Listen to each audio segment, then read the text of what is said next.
맞습니다. 이렇게 지난주에 이어서 오늘 또 우리가 교회에 나오지 못하고 또 이렇게 영상으로 예배를 드리게 되었습니다. 여러분들 마음이 답답하시죠? 빨리 이 일들이 빠르게 회복되어서 여러분들과 함께 기쁨으로 마음껏 예배하는 그날이 어수옥히 오기를 기대하고요. 우리 함께 또 기도하면서 이런 시간들을 잘 은혜롭게 보내야 되리라고 생각합니다. 이 영상으로라도 여러분들 만날 수 있어서 얼마나 감사한지 모르겠습니다. 여러분들 건강을 잘 챙기시고 또 외부 나들이나 또 바깥 활동이 철저히 이렇게 자제된 환경이기 때문에 여러 가지 이렇게 답답함이 많이 있으리라고 생각합니다. 잘 극복하시고 아마 일도 꼭 끝이 날이라고 생각합니다. 아무리 힘들어도 또 하나님이 이 일들을 통해서 하실 일이 있으시고 또 우리에게 유익함으로 또 역사해 주실 줄로 믿습니다. 기대하시고 또 그때까지 각 가정에서 예배를 드리시고 하나님의 임재를 갈망하는 이전보다 더 하나님의 은혜를 사모하고 주 앞에 나아가는 그런 복된 시간들이 되시기를 바라겠습니다.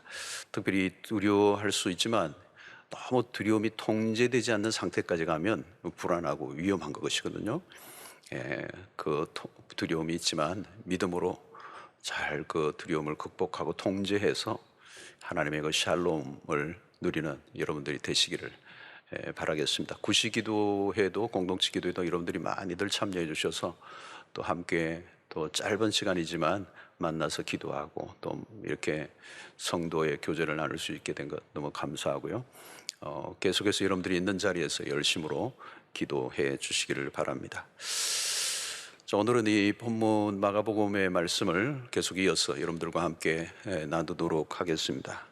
오늘 이 14절을 출발 보면 요한이 잡힌 후 요한이 이제 잡혔다는 말은 이제 요한의 역할이 끝이 났음을 의미하기도 합니다. 그리고 새로운 시작을 알리죠. 그리고 이제 예수 그리스도에게 바톤을 넘기시는 그런 장면입니다.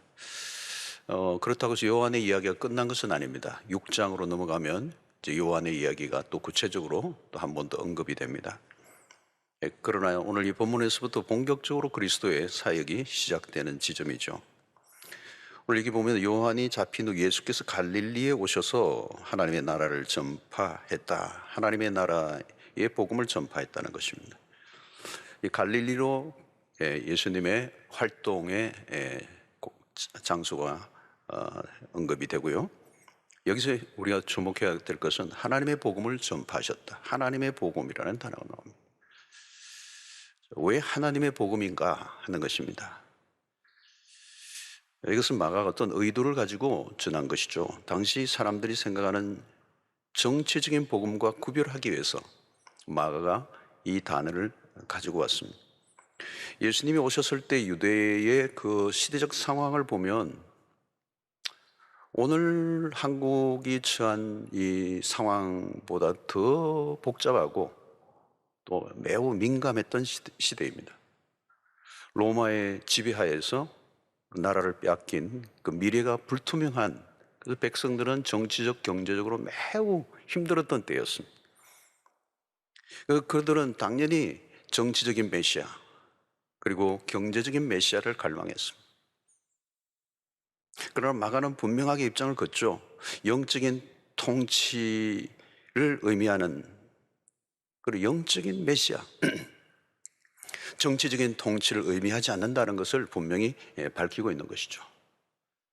하나님의 복음은 하나님으로부터 나온 것임을 밝히고 있습니다. 이 복음의 출처가 중요해요. 세상에는 어디로부터 나온 것인지 출처 불명의 복음이 너무 많습니다. 온갖 복음이 있죠. 별별 복음이 다 있습니다. 그런 복음의 특징들은 그 시대가 만들어낸 복음이죠. 사람들의 귀를 솔깃하게 해주는 그런 내용들. 빵이 필요한 사람에게 빵을 무한 제공해 주겠다. 그건 복음이 되겠죠. 나를 따라오면 새로운 삶이 시작된다고 속삭이는 이 온갖 거짓된 복음이 난무하는 시대. 모든 것을 다 줄 것 같고 새로운 세상이 올 것 같이 얘기하는 이 복음. 나를 따라오기만 하라. 예. 여러분, 그러나 속지 마십시오. 복음은 오직 한 분으로부터만 나와요. 하나님의 복음이라고 마가가 분명히 밝힌 의도를 우리가 알아야 합니다. 당시 얼마나 많은 복음으로 사람들을 현혹시켰는지 모릅니다. 현실이 어려우면 더 그래요. 삶에 열악하고 힘들고 어렵고 공핍해지면 사람들이 잘 속습니다. 그리고 사기꾼들이 막 늘어나는 거죠. 요즘 코로나로 인해서 어려운 상황이 막 일어나니까 이 어려운 상황 속에서 이것을 이용해서 사기를 치는 사람들이 나오잖아요. 하나님의 복음이란 하나님으로부터 왔고 하나님만이 주실 수 있는 것임을 의미합니다. 하나님이 그리스도를 통해서만 우리에게 주어진 것이 복음이다. 그리스도의 십자가와 부활을 통해서 우리에게 허락하신 구원, 그것이 복음이라는 것. 그래서 우리가 끊임없이 예수 그리스도를 강조하는 이유가 여기에 있습니다. 예수 그리스도 외에는 다른 복음이 없다. 갈라디아서에서도 핵심적인 이야기가 그거죠. 자, 오늘 여기서 보면 그 하나님의 나라가 가까웠다는 이 표현을 쓰고 있습니다. 15절에. 대단히 중요한 주제죠. 하나님의 나라. 오늘 예수님의 지상의 사역이 이제 출발되면서 이제 예수님의 첫 번째 메시지가 하나님의 나라가 가까이 왔다 라고 얘기하고 있습니다. 이것은 예수님의 입에서 직접 하나님의 나라를 언급되고 있습니다. 왜 하나님의 나라인가? 눈에 보이는 이 세상의 나라와 대조적인 나라가 있다는 것입니다. 지금 우리가 사는 세상은 불완전하고 한시적이고 한계가 있고 문제가 많은 나라. 아담의 범죄 이후로 이 땅의 나라는 생각보다 많이 망가져 있습니다. 과연 우리는 세상에 희망이 있는가? 사람들이 희망을 가지긴 하죠. 예, 희망을 가질 때는 참 좋은 것 같아요. 그러나 희망이 사라지면 살 힘이 없잖아요. 그런데 과연 세상에 희망을 가질 만한 것인가? 라고 하는 것입니다. 이제 막 학교에 입학한 사람은 희망이 있죠. 졸업을 하고 난 다음에 취직을 하고 싶은 희망. 취직을 했다고 가정하면 그럼 무슨 희망이 있을까요? 승진의 희망, 가정을 이룰 희망, 결혼을 할 희망, 자녀를 낳고 기르고 싶은 희망. 여러분, 그런 희망들이 순적하게 이루어졌다고 해도 그런 다음에는 무슨 희망이 있는가? 마지막에 인간이 마주쳐야 할 운명은 죽음입니다. 성경적 관점에서 세상을 바라보는 눈은 인간이 통치하는 세상은 불완전하다는 겁니다. 여러분, 공산주의의 시작이 얼마나 꿈이 야무졌습니까? 그러나 70년 만에 무너졌어요. 기가 막힌 이데올로기예요. 오늘 몇 남아있지 않는 공산국가는 더 이상 인류에게 희망이 될 수 없다는 것을 이미 오래전에 확정이 되었어요.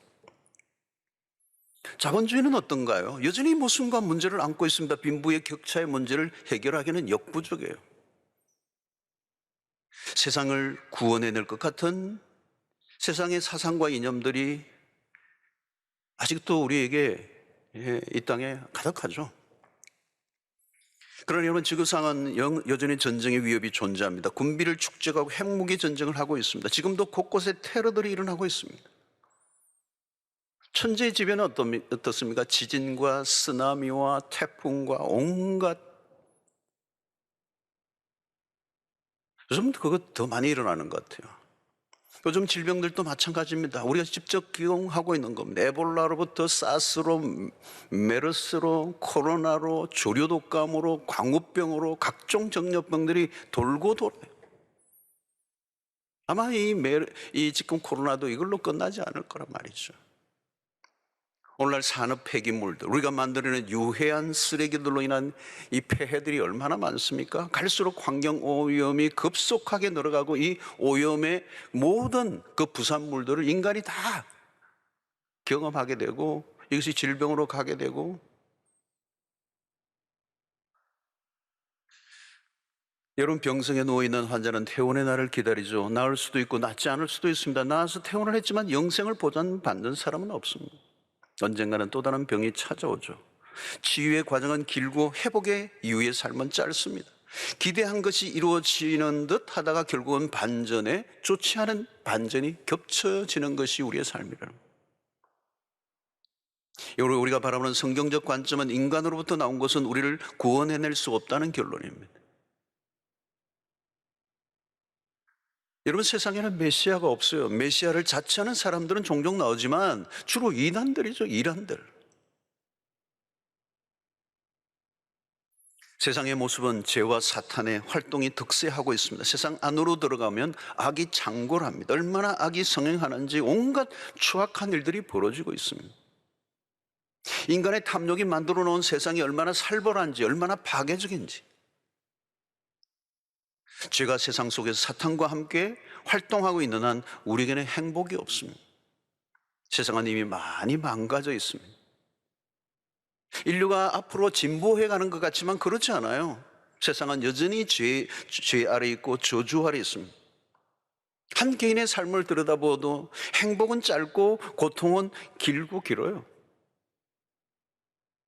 구원받은 신자도 마찬가지입니다. 우리가 예수를 믿고 죄 사함을 받긴 했지만 여전히 죄인일 뿐만 아니라 죄의 성향이 우리를 지배하고 있습니다. 그래서 바울은 로마서를 통해 피조물들이 모두 탄식한다고 얘기해요. 로마서 8장 22절을 보면 피조물이 다 이제까지 함께 탄식하며 함께 고통을 겪고 있는 것을 우리가 아느니라. 로마서 8장에서는요, 삼중 탄식이 나옵니다. 성령의 탄식이 나오시고 성령님이 탄식하시고 피조물들이 다 탄식하고 있다. 인간의 탄식입니다. 우리 역시 질병으로 고통하고 끝내는 죽음에 이르게 하는 병에 걸려 있습니다. 다 죽음의 병에 걸려 있는 거예요. 이미 죄라는 바이러스 안에 감염되어 있는 겁니다. 온 세상이 탄식하고 있는 거죠. 우리는 세상을 바라보면서 이 탄식을 할 수 있어야 돼요. 세상에 대해서 절망해야 합니다. 어떤 분은 고생해서 이제 자기 집을 가지고 살려고 하는데 병이 덜컥 걸려 시름시름 앓다가 죽는 걸 봐요. 장례식 때 모두가 울고 또 울어요. 좋은 날 보지 못한 인생의 그 끝을 보는 그 안타까움, 그 탄식 말이죠. 여러분, 우리가 바라는 것이 무엇입니까? 무엇이 이루어지면 파라다이스가 이 땅에 올 것인가? 여러분, 우리는 그토록 바라던 경제적 회복이 우리의 삶의 질을 바꿔놓지 못했어요. 3만 불 시대인데 청년들은 희망 고문을 당하고 있습니다. 가정들이 또 깨어지고 있습니다. 사람들은 모두 행복한 삶을 원하지만 정작 행복이 무엇인지를 알지 못해요. 행복을 구할수록 행복은 더 멀리 멀어져 가는 겁니다. 세상 안으로 들어가면 행복은 고사하고 고통의 물결이 거세게 치고 있는 것이죠. 여러분, 코로나가 주는 두려움과 그 걸린 분들의 고통도 크겠지만 어쩌면 우리의 일상의 삶도 그에 못지않아요. 살을 에이는 듯한 고통의 일상들. 코로나의 병에 걸린 분들도 고통이지만 일상을 살아가는 우리의 삶, 인간의 탄식으로 가득 차 있고 고통으로 가득 차 있고 절망으로 가득 차 있고 실패로 가득 차 있고 신음소리로 가득 차 있는 이 세상. 여러분, 우리의 진정한 갈망이 무엇인가? 지금 주님이 하나님의 나라가 갖고 왔다. 하나님의 나라의 복음을 지금 얘기하는 이 말은 오늘 현실이 우리가 희망할 수 있는 것이 아니라는 것을 분명히 알게 주는 것입니다. 우리는 좀 더 나은 집, 좀 더 나은 경제적인 회복, 좀 더 나은 정부가 일어나기를 바라지만 성경의 관점은 이 세상에서는 우리의 진정한 소망이 보이지 않는다. 로마서 8장 24절의 말씀. 우리가 소망으로 구원을 얻었음에 보이는 소망이 소망이 아니니 보는 것을 누가 바라리요. 우리의 눈에 보이는 그것을 눈에 보이는 그 소망이 아니라는 거예요. 성경은 정확하게 우리에게 말씀합니다. 우리가 추구하고 있는 어떤 것도 그것이 우리의 소망이 될 수 없다. 보는 것, 눈에 보이는 것을 누가 바라리요. 많은 사람은 자신의 희망한 것들이 깨어지는 것을 보면서도 여전히 이루어질 수 없는 희망을 꿈꾸고 살아가는 거예요. 여러분, 우리가 가져야 할 궁극적인 소망이란 무엇일까요? 우리는 눈에 보이는 것들로는 가망성, 소망이 없음을 인정해야 합니다. 누가 하나님의 나라를 갈망하나요? 현실에 절망할수록, 현실의 삶에 절망할수록 하나님의 나라에 대한 갈망이 깊어집니다. 현실을 부정하거나 현실에 대한 도피적인 삶을 살라는 말은 아닙니다. 극단적 종말론자들이 늘 말썽을 피워 세상을 요란하게 하죠. 그들은 모든 것을 포기하고 그냥 주님이 오시는 재림을 기다린다고 말합니다. 지금도 코로나 전국의 진원지가 되었던 이단도 비슷한 잘못된 종말론을 가지고 있는 거예요. 우리의 현실의 절망은 다른 것입니다. 거룩한 긴장감을 가지고 현실을 살아내야 합니다. 여기가 전부인 것처럼 머리를 파묻고 살지 않아야 되죠. 그렇다고 몇 날 몇 시에 임한다고 모든 걸 중단하고 기다리라고 하는 말은 아닙니다. 양극단을 피해야 되는 것이죠. 여러분, 하나님의 나라는 어떤 것입니까? 하나님의 나라는 하나님의 통치, 하나님의 다스림이 완전히 이루어지는 것을 말합니다. 중요한 것은 여러분, 누가 통치하느냐예요. 누가 통치하느냐, 왕이 누구냐. 이스라엘의 역사를 통하여 우리에게 주셨던 메시지는 무엇입니까? 인간이 세운 왕은 다 부실하다. 원래 이스라엘은 하나님의 통치, 하나님이 왕이시죠. 근데 인간들이 인간의 왕을 구해서 하나님이 마지못해 주신 거예요. 깨달으라고. 그 인간의 왕으로서의 통치가 얼마나 부실하고 불완전하고 불가능한가를 깨닫도록 왕을 주신 거예요. 왕을 통하여 이스라엘을 기가 막히게 통치하라고 주신 건 아니에요, 사실은. 왜? 불가능한 일이니까. 결국 이스라엘 역사를, 남북의 역사를 보면 인간의 왕에게 기대를 했지만 역시나요. 우리는 역사를 보아야 돼요, 여러분. 성경의 역사를 들여다봐야 돼요. 결국 하나님은 다윗의 위를 통하여, 그래도 이스라엘 역사 속에 가장 기준이 되고 중심이 되는 다윗, 그러나 그 다윗을 통해서가 아니라 그 다윗의 위를 통하여 영원한 위를 세우시죠. 바로 그리스도 메시아, 하나님의 통치하시는 완전한 나라가 올 것이다. 전능하신 왕, 공평하신 왕, 의로우신 왕, 선하신 하나님, 더 이상 악이 득세할 수 없는, 마귀의 권세를 완전히 제압하신, 불법이 발을 딛지 못하고 불의가 사라지게 하는 하나님의 완전한 통치가 이루어지는 샬롬의 공동체, 어떤 계층도 어떤 갭도 없이 모두가 온전하게 통일을 이루시는 그 만왕의 왕이신 메시아가 오실 것이다. 그분이 통치하시는 나라, 우리는 그 나라를 기대하는 것입니다.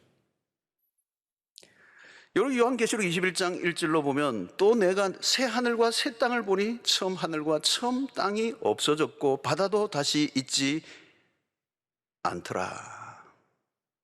여러분, 여기서 무슨 얘기합니까? 새 하늘과 새 땅이라는 거. 처음 하늘과 처음 땅이 없어져 버려. 바다도 다시 있지 않다. 그러니까 우리가 지금 보고 있는 그 땅이 아니라는 거예요. 우리가 보고 있는 하늘이 아니라 새로운 하늘과 새로운 땅, 새로운 피조물. 자, 그것은 어떤 것입니까?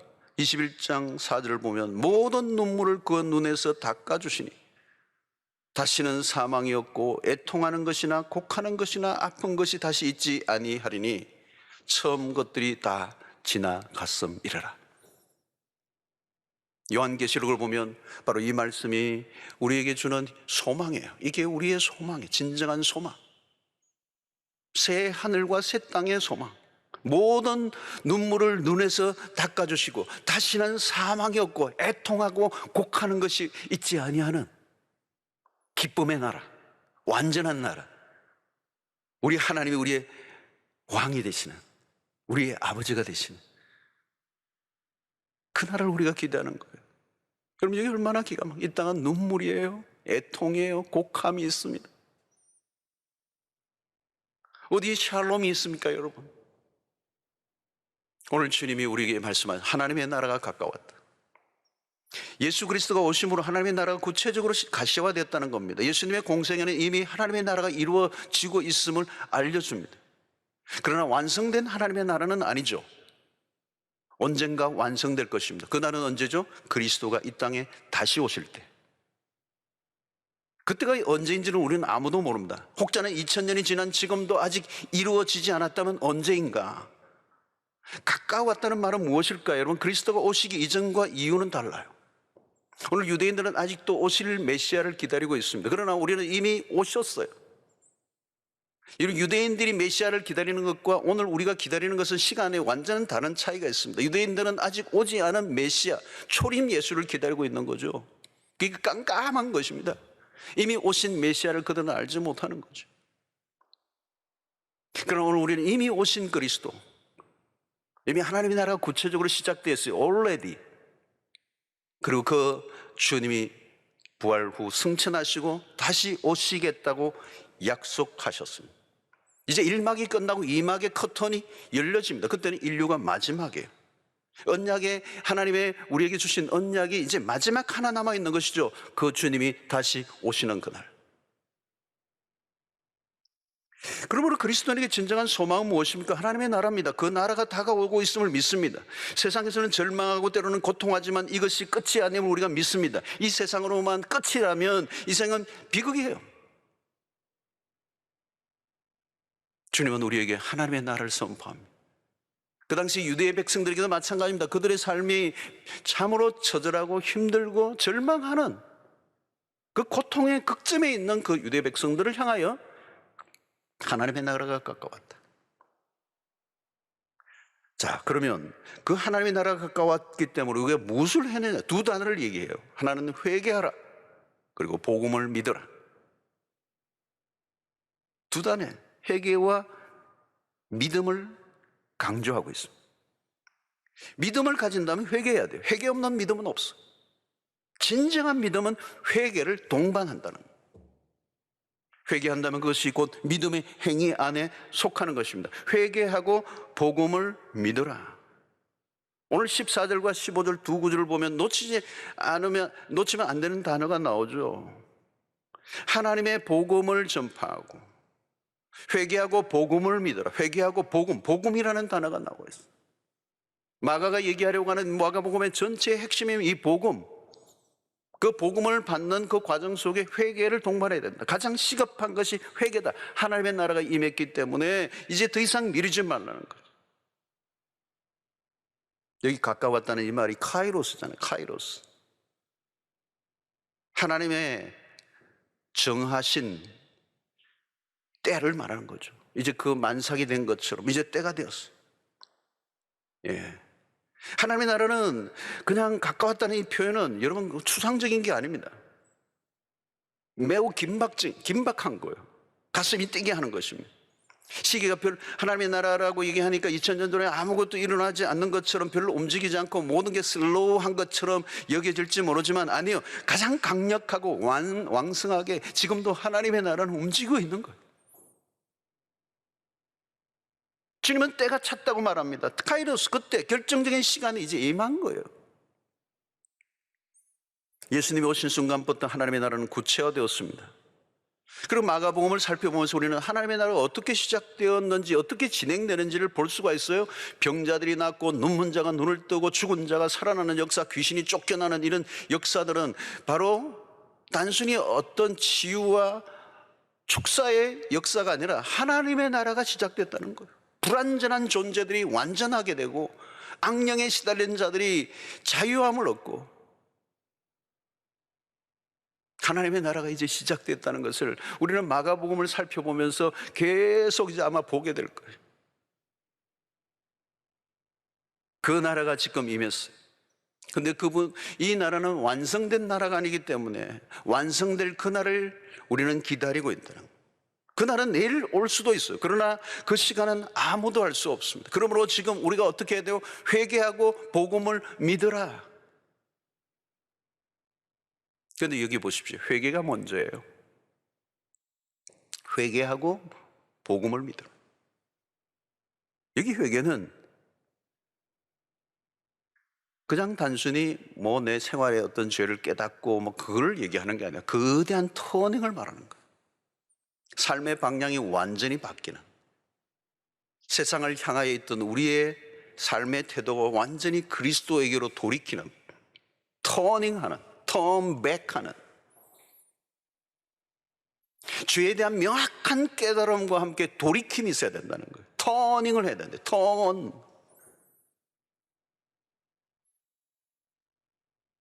진정한 복음은 회개를 촉구합니다. 회개 없이 복음을 받아들일 수가 없어요.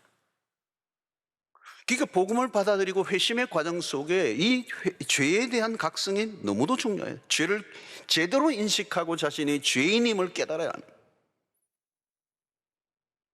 그래서 하나님에게로 근본적으로 돌이키는 행위, 거대한 방향 전환이 일어나요.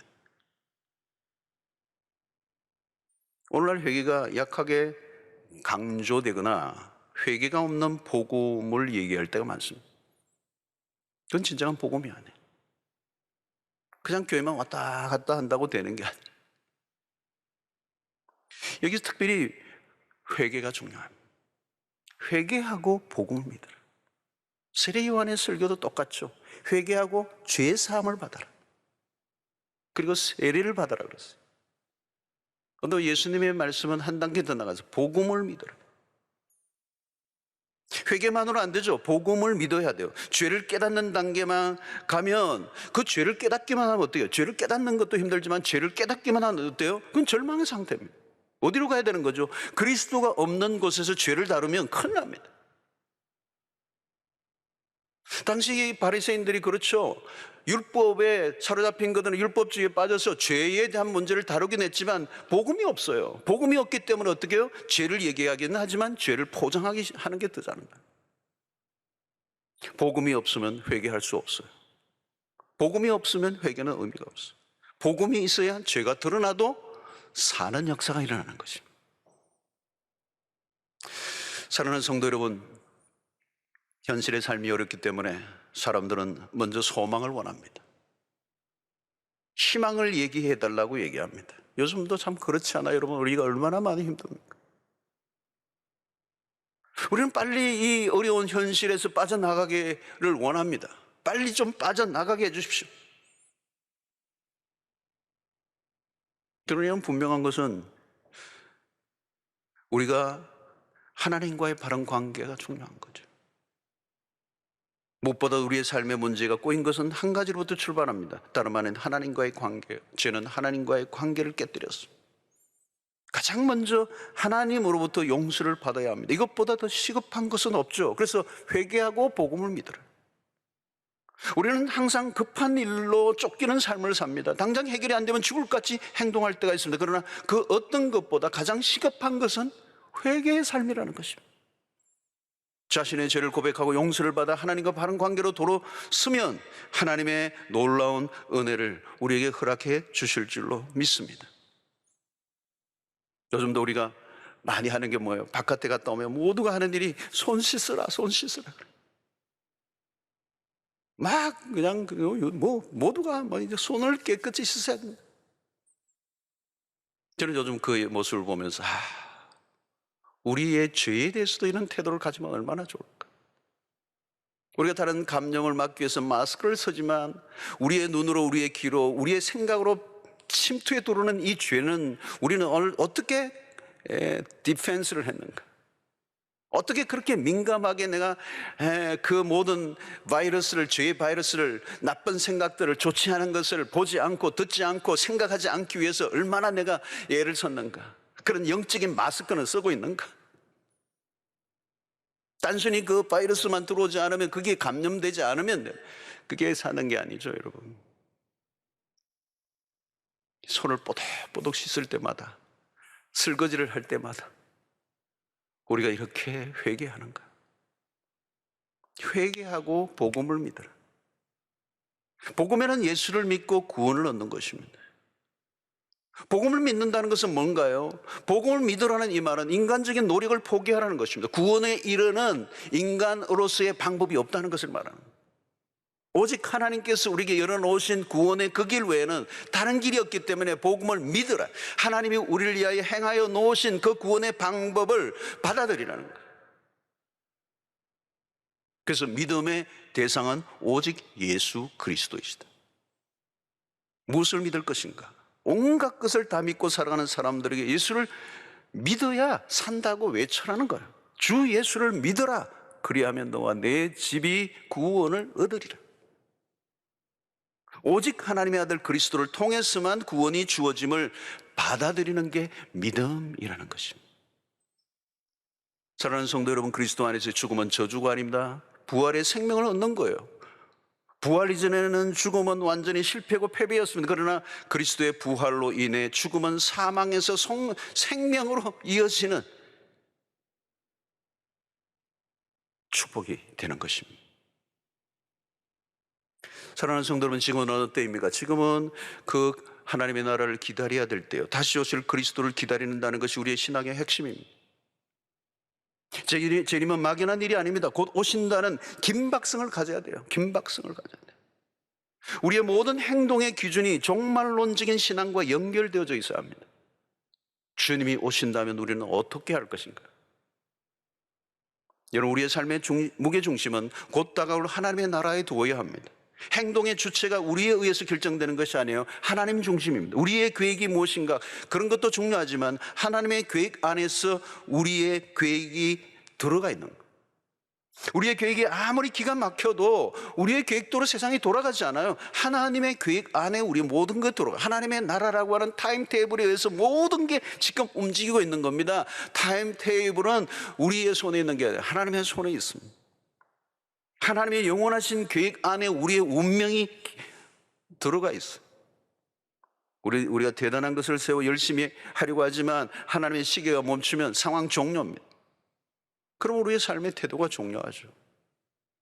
야고보 4장 13절로 14절에 들으라 너희 중에 말하기를 오늘이나 내일이나 우리가 어떤 도시에 가서 거기서 1년을 머물며 장사하여 이익을 보리라 하는 자들아, 내일 일을 너희가 알지 못하는도다. 너희 생명이 무엇이냐? 너희는 잠깐 보이다가 없어지는 안개니라. 이 이야기의 주인공이 누굽니까? 나름대로 계획을 세는 거죠. 시간의 계획을 세우고 어디에 가서 무슨 사업을 할 건가 계획을 세우고 얼마나 큰 돈을 벌 건가 나름대로 치밀한 계획을 세우지만 자신이 한순간에 사라질 안개와 같은 존재라는 걸 모르고 있는 거예요. 여러분, 우리는 한 치 앞도 알 수가 없는 존재입니다. 여러분, 우리가 착각하면 안 되는 것이 있습니다. 우리의 삶을 우리가 임의로 통제 가능하다고 믿으면 안 되는 거예요. 우리의 상관없이 돌아가는 이유는 뭡니까? 우리보다 더 큰 힘의 작용이 돌아가고 있다는 것을 말하는 거예요. 우리의 삶의 방향이 한순간에 다른 곳으로 돌아갈 수 있어요. 우리는 매우 허약한 존재. 힘이 좀 있다고 내 마음대로 할 수 있나요? 못해요, 여러분. 돈이 많으면 다 할 수 있는 것 같아요. 못하는 게 더 많아요, 여러분. 아무리 대단한 권세를 가지고도요, 하나님이 훅 하면 그냥 끝이에요, 여러분. 한 방에 끝이에요, 한 방에 끝. 어린아이든 권력자든 큰 사업가든 다 안개와 같아요. 사랑하는 성도 여러분, 삶의 주도권은 누가 쥐고 계시는 겁니까? 하나님이 쥐고 계세요. 모든 것은 하나님의 손에 있습니다. 우리는 하나님의 행위에 반응하는 존재들이어야 합니다. 믿음의 반응을 하고 살면 반대로 믿음의 반응하면 살고 반대로 자기 마음대로 살면 답이 없는 인생. 우리는 이것을 빨리 깨닫고 살아가는 것이 신앙의 길인 것입니다. 사랑하는 성도 여러분, 하나님의 나라는 반드시 오야만 합니다. 우리가 오라 말라 아니면 좀 이따 오라 그럴 권한이 없고요. 정한 시간에 정확하게 그 나라가 우리에게 임할 것입니다. 우리는 그 나라를 기대하며 살아가는 백성들이요, 그 나라를 기대하며 살아가는 것. 때로는 현실이 부조리하고 죄악이 가득하고 어디를 보아도 소망이 없어 보여도 여러분, 낙심하지 마십시오. 우리에게 다가오고 있는 하나님의 나라가 있다는 사실을 믿음의 눈을 열고 바라볼 수 있게 되기를 바랍니다. 그리고 우리가 전할 복음이 있어요. 회개하고 복음을 믿어라. 우리가 매일 외쳐야 돼요. 이 땅을 향하여 외쳐야, 지금 이런 시국에 우리가 더 외쳐야 합니다. 우리에게 진정한 소망은 예수 그리스도의 복음밖에 없고, 우리가 소망하는 것은 하나님의 나라에 이 나라에 속해, 이 세상에 속해 있지만 이 세상이 우리의 영원한 거주지는 아니에요. 창세기 12장에서 히브리서 11장에서 아브라함은 그 본향을 사모했다고 했습니다. 바울은 우리는 이 나그네요, 하늘의 시민권, 하늘의 시민권을 가지고 그 하늘을 사모하는 자들로 우리가 살아야 한다는 사실을 얘기합니다. 믿음의 모든 선진들은 오늘 눈에 보이는 것들을 추구한 것이 아니라 눈에 보이지 않는 그 나라를 대망하고 오늘 우리의 현실 속에 주어지는 여러 가지 열악하고 어려운 현실에 결코 무너지지 않고 낙심하지 않고 믿음으로 굳게 붙들고 승리한 백성들입니다. 사랑하는 성도 여러분, 우리 각자는 매일매일의 삶에 하나님의 뜻을 분별하고 현재 주어진 시간 속에서 최선을 다하고 믿음으로 반응하고 승리의 삶을 살아가는 여러분들 되시기를 주의 이름으로 축원합니다. 여러분, 이 영상으로 드리는 이 예배 속에서 온 가족들이 함께 또 여름 때에 더 열심히 기도하시고요, 또 서로 격려하시고 소망의 말을 하시고 하나님의 나라를 꿈꾸는 백성들이 되시길 바랍니다. 눈에 보이는 것들 때문에 너무 절망해하지 마시고요, 두려움에 빠지지 마시고 예수 그리스도에게 그 복음을 믿는 자들로서 영원한 생명, 그 영생의 복음을 붙잡고 살아가시고 또 그것을 전하며 살아가는 여러분들 되시길 바랍니다. 예수님이 오늘 우리에게 말씀하신 이 하나님의 나라의 복음, 그것은 예수 그리스도 안에서 하나님만이 줄 수 있는 것이 유일하게 우리에게 복음이라는 것을 붙잡고 이 복음을 증거하며 살아가는 여러분들 되시길 바라고, 예수 그리스도의 그 복음을 붙잡기만 한다면 우리는 결코 길을 잃어버리지 않고 절망하지 않고 승리의 삶을 살아갈 수 있을 줄로 믿습니다. 여러분, 교회 여러 가지 앞으로의 이 나라의 많은 것들이 빨리 조속히 잘 해결될 수 있도록 여러분들이 기도해 주시고 또 목자들 중심으로 또 사랑방 서로 자주 만나지 못하지만 우리 서로 격려하고 또 단톡방을 통해서도 서로 이 하나님의 나라의 이 귀한 복음을 서로 나누어서 격려하고 승리하는 여러분들 되시기를 바라고, 가능하면 빠른 시간 안에 여러분들을 만날 수 있게 되기를 바라겠습니다. 승리하시기를 바랍니다.